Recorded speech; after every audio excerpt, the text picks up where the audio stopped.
आईने हिंदी के एक नए एपिसोड में आपका स्वागत है। इस वीडियो में हम पहले बात करने वाले हैं भारतीय वायुसेना के बारे में। भारतीय वायुसेना अभी भी अपने जो मीडियम लिफ्ट हेलीकॉप्टर हैं इनकी फ्लीट को लेकर स्ट्रगल करती नजर आई है।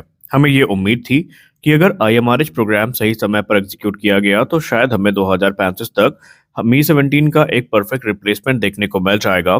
लेकिन शायद अब भारतीय वायुसेना 2040 तक फिलहाल मी-17 हेलीकॉप्टर्स पे ही डिपेंडेंट रहने वाली है। हाल ही में डिफेंस एक्विजिशन काउंसिल ने एक्सेप्टेंस ऑफ नेसेसिटी जो है वो मी-17 हेलीकॉप्टर्स के ओवरहॉल को लेकर दी है, जो कि इंडियन एयरफोर्स की तरफ से ऑपरेट किए जाते हैं। और अब माना जा रहा है कि इन मीडियम लिफ्ट हेलीकॉप्टर की जो सर्विस लाइफ है इन्हें अगले दशक तक एक्सटेंड किए जाने पर तैयारी की जा रही है। दरअसल आपको बता दें कि ये जो ऑर्डर है या डिसीजन है ये उन मी-17 हेलीकॉप्टर्स पे लागू होगा जिन्हें 2012 या उसके बाद से खरीदा गया है। और जो ओल्डर बैचेस हैं इन्हें फिलहाल कॉम्प्रिहेंसिव ओवरहॉलिंग से गुजारा जा रहा है, ताकि ये जो हेलीकॉप्टर्स हैं फिलहाल 2040 तक किसी प्रकार से सर्विस में बने रहें। जो इन्फॉर्मेशन अभी सामने निकल के आई है उसमें बताया जा रहा है कि जो मी-17 के वी-5 बैच हैं जो कि इंडिया की तरफ से ऑर्डर किए गए हैं और ये फिलहाल एक लंबे समय तक अभी सर्विस देने वाले हैं। इनका इस्तेमाल मुख्य तौर पर troop transport, logistic supply, casualty evacuation या फिर जो हाई एल्टीट्यूड एरिया में ऑपरेशंस हैं उनको पूरा करने के लिए किया जाता है।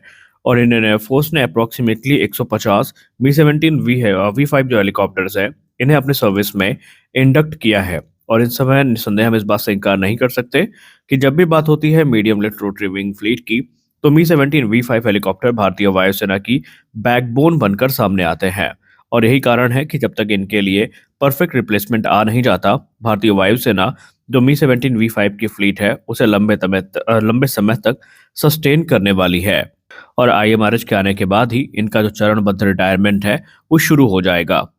आज है तारीख 4 जनवरी 2026 और आज का दिन खास है क्योंकि वो प्लेटफॉर्म जिसकी हम लोग तारीफ करते नहीं थकते और जिसका हम लोग बेसब्री से इंतजार करते हैं, आज से ठीक 25 साल पहले उसने अपनी पहली उड़ान पूरी की थी। जी हाँ, हम बात कर रहे हैं लाइट कॉम्बैट एयरक्राफ्ट तेजस की। आज लाइट कॉम्बैट एयरक्राफ्ट तेजस की पहली उड़ान की 25वीं एनिवर्सरी है और इस पर बात करते हुए इंडियन एयरफोर्स की तरफ से एक उल्लेखनीय टिप्पणी करी गई है। इंडियन एयरफोर्स ने लिखा कि हम फिलहाल फाइटर जेट के साथ अपनी जो पार्टनरशिप है उसको एंडेवर कर रहे हैं और हम एरोनॉटिकल डेवलपमेंट एजेंसी के जो साइंटिस्ट हैं उनको धन्यवाद देते हैं, एचएएल के स्किल्ड इंजीनियर्स को धन्यवाद देते हैं, भारतीय वायुसेना और नौसेना के बहादुर टेस्ट पायलट और इंजीनियर्स को धन्यवाद देते हैं कि उन्होंने इस प्रोग्राम में अपनी सहभागिता दी और इस प्रोग्राम को उसके अंजाम तक पहुंचाया। दरअसल आपको बता दें कि भारतीय वायुसेना की सोशल मीडिया पोस्ट की काफ़ी तारीफ भी हो रही है। आज से ठीक 25 साल पहले तेजस का जो पहला टेक्नोलॉजी डेमोन्स्ट्रेटर था जिसको हम TD-1 के नाम से जानते हैं, उसने 4 जनवरी 2001 को अपनी पहली उड़ान भरी थी जिसको उड़ाया था wing commander Rajiv Kotiyal sir ने। और उसके बाद से तेजस ने एक लंबा सफर तय किया है भारतीय वायुसेना की सर्विस में आने का। यानी कि आप ये कह सकते हैं कि TD-1 से शुरू हुआ सफर आज तेजस मार्क 1A तक आ चुका है और भविष्य में ये तेजस मार्क 2 तक जाने वाला है। दरअसल आपको बता दें कि 1983 में तेजस प्रोग्राम की आधारशिला रखी गई थी जब भारत सरकार ने एक नया विजन सामने रखा था कि अब हमें विदेशी फाइटर्स पर अपनी डिपेंडेंसी को खत्म करना है और इंडिजिनस फाइटर को तैयार करना है। और इसी से शुरुआत होती है एक हिस्टोरिक प्रोजेक्ट की जिसको हम तेजस प्रोग्राम नाम से जानते हैं। और बीतते समय के साथ तेजस ने काफी सुधार देखे और आज यहाँ पर वो स्थिति है कि 2021 में 83 तेजस का ऑर्डर मिल चुका है और अभी 2025 में एडिशनल 97 जेट्स के जो ऑर्डर हैं ये प्लेस किए जा चुके हैं। यानी निसंदेह तेजस ने एक लंबा रास्ता तय किया है। ऑपरेशन सिंदूर एक ऐसा ऑपरेशन जिसने भारतीय वायुसेना को काफी सीख दी। यूं तो इस ऑपरेशन में पाकिस्तान की हम लोगों ने जो एयर डिफेंस सिस्टम था या नेटवर्क था उसकी कब्र खोदी है, लेकिन हमें यह भी सबक मिल गया कि भविष्य में हम इस प्रकार के मिशंस को और कैसे ज़्यादा अच्छे से एग्जीक्यूट कर सकते हैं। और भारतीय वायुसेना ऐसा प्रतीत होता है कि उन्होंने बहुत सारे सबक जो है वो उससे सीख भी लिए हैं। और इसमें सबसे बड़ा सबक है लोइटरिंग म्यूनिशन का बड़े पैमाने पर इस्तेमाल। दरअसल ऑपरेशन सिंदूर में destruction of enemy air defence यानी डेड मिशन को एग्जीक्यूट करने के बाद भारतीय वायुसेना को एक चीज समझ में आ गई है कि जो इंडिजिनस लोइटरिंग म्यूनिशन का प्रोडक्शन है ये कितना ज़्यादा ज़रूरी है। और इसीलिए अब भारतीय वायुसेना एक ऐसे प्लान के साथ आगे मूव कर रही है जहां पर बड़ी संख्या में वो लोकली डेवलप्ड लोइटरिंग म्यूनिशंस को खरीदने वाले हैं, जो कि विशेषतः डिजाइन ही इस प्रकार से किए गए हैं कि ये हॉस्टाइल एयर डिफेंस नेटवर्क जो एनिमी के हैं उनको डिस्ट्रॉय कर सकें।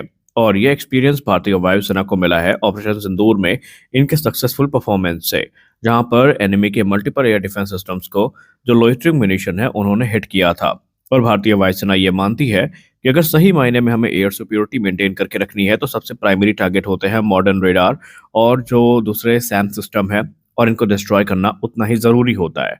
अगर हम इंडियन एयरफोर्स की बात करें तो इंडियन एयरफोर्स ने बाकायदा ऑपरेशन सिंदूर में इजरायली मेड जो हेरोप लोइटरिंग म्यूनिशन है इनको यूज़ किया था।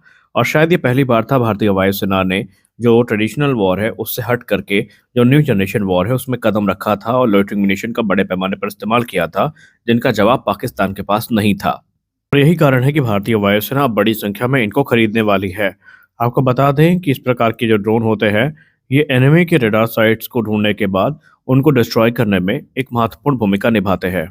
ऑलरेडी भारत में पब्लिक और प्राइवेट सेक्टर कई कंपनियां हैं जो इस प्रकार के एडवांस म्यूनिशन का निर्माण करती हैं, और उन्हीं पर अब भारतीय वायुसेना की नजरें टिक चुकी हैं। अब बात कर लेते हैं उस प्रोग्राम के बारे में जो हमेशा से एक हॉट टॉपिक रहा है चर्चा का, और उसमें पिछले कुछ हफ्तों में हमें बहुत सारी अपडेट्स देखने को मिली, और यह है भारतीय वायुसेना का एमआरएफए प्रोग्राम। निसंदेह अब हम इस बात से इनकार नहीं कर सकते कि एमआरएफए में भारतीय वायुसेना के इंटरनल मामलों में कुछ हमें बड़ी हलचल देखने को मिली है। और इंटरनली इस समय डिस्कशंस काफ़ी ज़्यादा चल रहे हैं एमआरएफए को लेकर के। और अगर हम मीडिया सोर्सेज की बात माने तो एमआरएफए को लेकर कोई भी समय जो बड़ी अपडेट है वो जारी की जा सकती है। सबसे बड़ी कश्मकश इस समय इस बात को लेकर के है कि क्या हम राफेल के लिए आगे जाएंगे या फिर SU-57 का पलड़ा भारी होगा। अगर हम मीडिया रिपोर्ट्स की बात माने तो भारतीय वायुसेना फिलहाल किसी नए टाइप के फाइटर जेट को इंडक्ट करने में इंटरेस्टेड नजर नहीं आ रही है। लेकिन एक पक्ष ये भी है कि भारतीय वायुसेना एक ऐसे प्लेटफॉर्म की तलाश कर रही है जो कि फ्यूचर प्रूफ हो और एक लंबे अरसे तक भारतीय वायुसेना की सर्विस में बने रहे। तो ऐसे में SU-57 आएगा या राफेल आएगा, इसका खुलासा तो बहुत जल्दी हो जाएगा। लेकिन अगर हम टॉप प्रायोरिटीज की बात माने तो राफेल के चांसेस इस बार पहली बार हमें भारी लग रहे हैं, क्योंकि इंडियन एयरफोर्स का मानना है कि इंफ्रास्ट्रक्चर पहले से हमारे पास है, एमआरओ फैसिलिटीज आ चुकी हैं, बस इंतजार है तो इनकी लोकल मैन्युफैक्चरिंग का। लेकिन अभी भी इस पॉइंट ऑफ टाइम पर हम ये नहीं कह सकते कि राफेल ही विजेता होगा, क्योंकि SU-57 को लेकर के भी जो ऑफर आए हैं उनको इतनी आसानी से नजरअंदाज करना भारतीय वायुसेना के लिए भी पॉसिबल नहीं है। तो अब 2026 इसमें एक निर्णायक वर्ष साबित होने वाला है, इसमें कोई भी उम्मीद नहीं बची है। और अगर इस वर्ष कोई निर्णय नहीं आया तो फिर आप यकीन करिए अब ऐसा कोई भी निर्णय आने भी नहीं वाला है। तो इंतजार करते हैं और देखते हैं कि भारतीय वायुसेना इसको लेकर क्या बोलती है। क्या SU-57 की डील आती दिखाई पड़ेगी या फिर राफेल की डील ऑलमोस्ट फाइनल है, ये हमें आने वाले कुछ ही वक्त में पता चलने वाला है। इस वीडियो में बस इतना ही। मिलते हैं अगले वीडियो में कुछ और अपडेट्स के साथ। तब तक के लिए जय हिंद।